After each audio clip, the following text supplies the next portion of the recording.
Hey guys, in this video we're going to take a look at how you can power on or power off the Samsung Galaxy A53. So first tap on the home button to go back to the home screen. Now there are two ways how you can switch off the device. You can press on the side button plus the volume down key at the same time. So press on both keys simultaneously. Press and hold.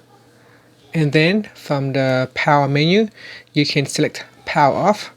Another way to do it is to swipe down at the top with two fingers and then tap on the power button. Then tap on power off, and this will allow you to switch off the device. So tap on the power off again to switch it off. Once it is switched off, you can feel the phone will gently vibrate.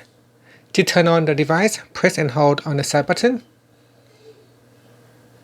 and this will allow you to turn on the Samsung Galaxy A53. Thank you for watching this video. Please subscribe to my channel for more videos. And that's it. It is now boot up and you can use your device.